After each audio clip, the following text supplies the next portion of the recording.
First is that knowledge is power.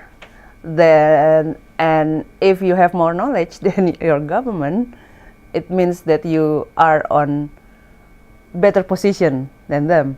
So you can, you've got the upper hand, and if you can present that knowledge in a way that the government don't feel threatened, or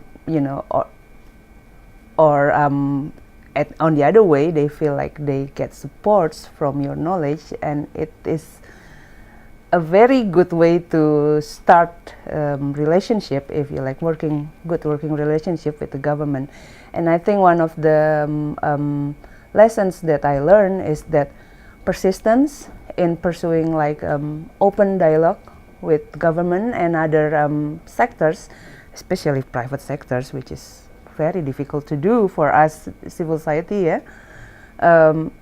It's very key, but you have to swallow it, even though sometimes you just like, I cannot do this, but you just have to do it, and eventually it will come, everyone, because of you are forced to meet or to discuss in like very consistent routine, and eventually even though you don't always agree with each other, but you understand where they coming from, the reasons, the arguments, and it gives you better basis to reach like a common position. A lot of the time we see negotiation as one entity and implementation as another entity. So as much as possible, I would suggest that whilst negotiating and whilst thinking about just the agreement, we think as well about what we are going to do at the implementation stage. And it's good to already start thinking about it before you conclude. Then once you conclude, then it becomes easier with the implementation.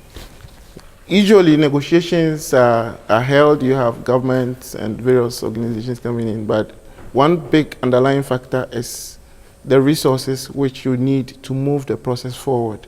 My suggestion would be we already start thinking about what resources will be used to push it. And by resources, I mean both financial, technical, infrastructure resources to get the process moving as soon as negotiation is completed. I think also from international partners like EU, I think it's because like multi-stakeholder group and participation of civil society at policy level is quite a new experience from civil society side and also from the government side. And since there need to be multi-stakeholder group, yes, everyone would agree that, but I think international partners also need to make sure that each parties, they really understand these consultative processes and also the DNA of FLEGT, where all stakeholders really need to participate and contribute for it.